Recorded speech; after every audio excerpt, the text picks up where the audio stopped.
No campo, cada decisão importa e no manejo agrícola isso não é diferente. Hoje vamos falar sobre o conceito de sucessão de culturas, uma prática fundamental para a saúde do solo e a produtividade sustentável. Por isso, eu conversei com Felipe Cipriano, que nos ajuda a entender como essa estratégia é aplicada nas culturas de soja e algodão, além dos impactos de um planejamento inadequado. E os detalhes você confere a partir de agora. Olá, Felipe. Para começar nosso bate-papo, eu queria que tu nos explicasse o conceito de sucessão de culturas e como que ele contribui para a saúde do solo e à produtividade, especialmente nas culturas de soja e algodão. Olá, Aline. É um importante tempo para ser discutido. A sucessão de cultura, na verdade, é nada mais que uma prática agrícola que envolve a alternância no plantio entre duas culturas plantadas na mesma área, na mesma época, ao longo do tempo. Então, como que ela contribui com o sistema soja-algodão, né? Então, quando a gente compara a sucessão soja-algodão, sistema soja-algodão, com a plantio de uma única cultura ali no ano agrícola, a sucessão de culturas ela contribui otimizando os recursos naturais, como, por exemplo, o solo. Então, um exemplo que a gente pode dar é a estrutura do solo. A sucessão contribui para essa estrutura, porque, pensando no sistema radicular das duas culturas, a gente pode focar agora no algodão. Então, o algodão possui um sistema radicular muito robusto, e esse sistema radicular robusto que pode alcançar 4 a 5 metros de profundidade. Quando colhido o algodão, ele é eliminado essa parte aérea e permanece no solo esse sistema radicular. Então, esse sistema radicular, depois que decompõe no solo, ele cria canais, que a gente chama de bioporos, que servem para melhorar a aeração do solo, serve para melhorar a percolação da água, da absorção da água, reduzindo a erosão do solo, tá? E também, depois que quando a planta a soja, que tem uma raiz mais fina, que é volumosa, mais fina quando comparado ao algodão, aproveita esses canais, esses bioporos, gastando menos energia para se desenvolver. Outro ponto que a gente precisa considerar também no sistema soja-algodão é o aproveitamento de nutrientes. O algodão é uma cultura muito exigente em nutrientes, então, quando se planta a soja vem com uma herança muito boa de nutrientes. Assim como a gente planta o algodão, e quando a gente sabe que a soja é uma leguminosa, ela deixa uma herança muito interessante de nitrogênio, que a cultura do algodão vai aproveitar esse nitrogênio no início do seu desenvolvimento, no início do seu estabelecimento. O lado de atenção que a gente tem que ter na parte de sucessão de culturas é, se mantido por grande período de tempo, a sucessão ela pode afetar a produtividade, né? Porque a cultura, quando se tem soja, algodão durante muito tempo, pode aumentar determinadas pragas, como lagartas, como percevejo, que ambas as pragas, lagartas e percevejo, se alimentam tanto da cultura da soja, se alimentam na cultura do algodão, do algodoeiro. Outro ponto também é aumento de doenças foliares, como um ponto de atenção, a doença da mancha-alva. A mancha-alva ela infecta tanto o algodão quanto a mesma mancha-alva, infecta o algodão e a soja também. Também a matéria orgânica.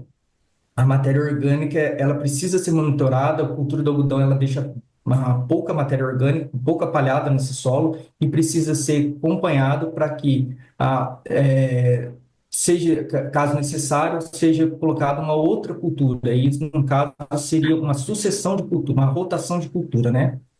De uma forma geral, a sucessão de cultura contribui para a saúde do solo e a produtividade agrícola, né? Se bem planejada, se bem estruturada. Certo, Felipe, seguindo a tua linha de raciocínio, quando o produtor planeja de forma equivocada a sucessão de culturas, qual é o impacto que ele tem e o que a gente pode esperar sobre a quebra de ciclo de pragas e doenças para melhorar tanto a estrutura do solo quanto a eficiência no uso de nutrientes? Ok, Aline, uma sucessão de cultura mal elaborada, mal planejada, pode causar desequilíbrios ali significativos que vão impactar diretamente ali no custo final, seja da soja, seja do algodão. Um exemplo disso, nós podemos citar a operação de destruição soqueira do algodoeiro, que é uma operação que visa a eliminação das plantas depois da colheita do algodão, né? E isso é feito para garantir que pragas como o bicudo, que é um inseto que pode inviabilizar o plantio da cultura em áreas extensas, em regiões, para que seja controlado. né? A gente precisa que se elimine essa soqueira de algodão para que o bicudo não se multiplique quando a cultura da soja já estiver plantada. E para a soja é a mesma coisa.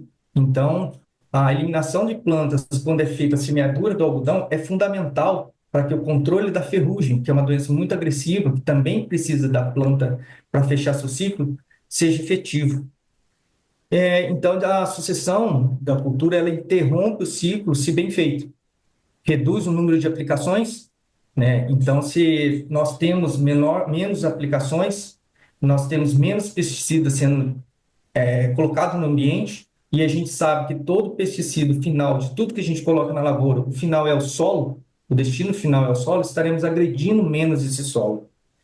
E aí a segunda parte da pergunta que você faz, que é como podemos quebrar esse ciclo de pragas e doenças para melhorar a estrutura, né, do solo com eficiência de uso de nutrientes. Muito tempo dessas culturas, da soja, algodão, cria ciclo de pragas e doenças, né, como eu já falei anteriormente. E a rotação de planta, que colocar mais uma cultura, seja uma cultura de cobertura, seja uma cultura, o milho, por exemplo, uma gramínea, enfim, é importante para a ciclagem de nutrientes. Então, a inserção de uma outra cultura, a gente tem uma exploração diferente desse solo, nós temos exudados diferentes sendo depositados ali naquele solo, e aí você tem um recrutamento diferente, de uma biologia diferente, que você começa a ativar melhor outras populações de micro-organismos que favorecem o desenvolvimento e ali a quebra de pragas e doenças, né? E quando a gente fala em pragas, algumas eu já falei, percevejo, lagartas, que não seja o bicudo e a ferrugem, né, que é a doença ferrugem, nós temos também doenças como a mancha-alvo, que a gente dificilmente quebra ali com uma sucessão de cultura. E é importante falar dos nematóides, que são vermes, parasitas, e mal planejado pode inviabilizar o plantio dessa sucessão soja-algodão. Certo. E como o manejo desse sistema agrícola ele vai impactar diretamente na saúde do solo? E também gostaria que tu me falasse sobre os desafios específicos que o cultivo do algodão impõe nesse contexto. Bom, o sistema agrícola, essa acho que é a forma mais correta de falar, né, de considerar o cenário de sucessão soja-algodão, porque o grande desafio para o manejo de solos é considerar apenas uma determinada cultura. A gente precisa considerar o sistema agrícola em si, né? Um exemplo disso é alguns agricultores que pensam em entrar no algodão. O algodão é uma cultura muito técnica, e aí quando você contrata um consultor, esse consultor opina pouco ou não opina na cultura da soja, mas a gente esquece que grande parte dos problemas que a gente tem na cultura do algodão depende da cultura da soja, e sucessivamente, né? Alguns problemas da soja a gente precisa ser resolvido na cultura do algodão. E não tem essa consideração, né? Desafios como, por exemplo, pragas, como eu já falei, doenças e, de novo, nematóides. Os nematóides que às vezes prejudicam o desenvolvimento ou inviabilizam a cultura do algodão, precisa ser tratado na cultura da soja. E é importante que se considere o solo, então, o sistema agrícola.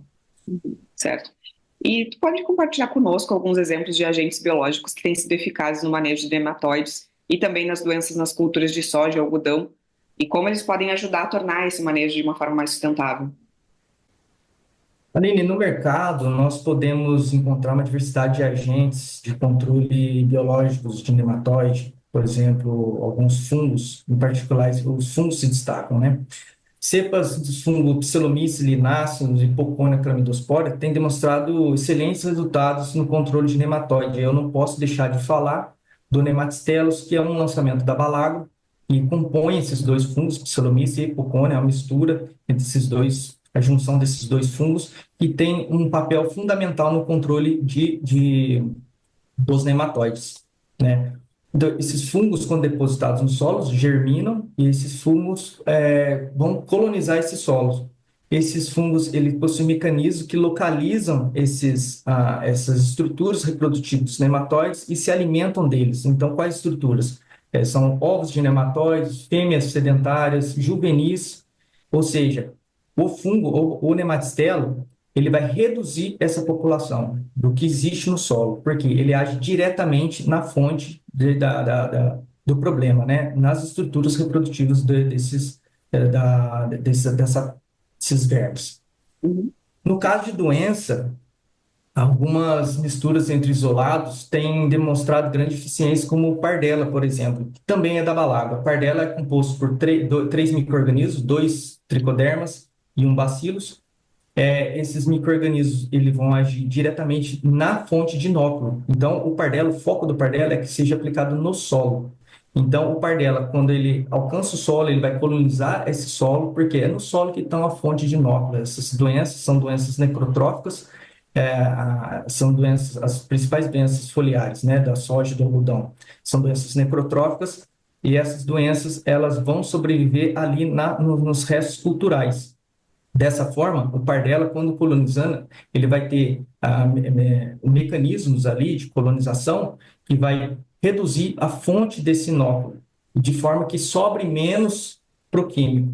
E como que ajuda tornar o manejo mais sustentável? Se a gente tem menos inóculo, se a gente tem menos fonte de inóculo ali no solo, nós temos sobra menos ali proquímico depois no final dessa cultura. Então a gente começa no início, sobra menos para o final da cultura. De forma com que no manejo diário do produtor, quando ele vai fazer ali a sua roda lavoura, ele começa a observar que tem menos, então, de repente, uma aplicação que já está planejada pode ser reduzida, ou então diminuir algum outro produto, e isso é muito importante, que é menos químico, menos pesticida no ambiente, isso sim é muito sustentável. Uhum. Certo. Felipe, para finalizar a nossa conversa, você falou sobre o meio ambiente. Vamos falar um pouquinho sobre esses benefícios ambientais, além deles, como o uso de biológicos no manejo das culturas de soja e algodão pode ainda gerar uma redução nos custos de produção e também diminuir a dependência dos pesticidas químicos. Sim, Aline, como eu comentei, se nós temos menos aplicações, menor número de aplicação, nós temos menos pesticida nesse ambiente, favorecemos o desenvolvimento de micro-organismos, de macro-organismos ali naquele ambiente que auxiliam ao controle natural de pragas e doenças. E isso mantém um sistema mais equilibrado. Se temos uma redução do uso de química, então no monitoramento, o produtor observa que existe o controle dessa praga, que não precisa de uma intervenção química, isso é muito positivo, porque a operação de entrada gera custo, o produto aplicado é um custo, então o uso de biológico favorece o desenvolvimento desses micro-organismos naturais que já existem nesse ambiente, de forma com que esses micro-organismos, sejam micro ou macro-organismos, eles vão trabalhar a favor do produtor. Então, isso é muito importante, porque o biológico favorece que isso tudo aconteça. Certo. Felipe, foi um prazer conversar com você. Eu agradeço a sua disponibilidade e a colaboração conosco. Obrigado, Aline.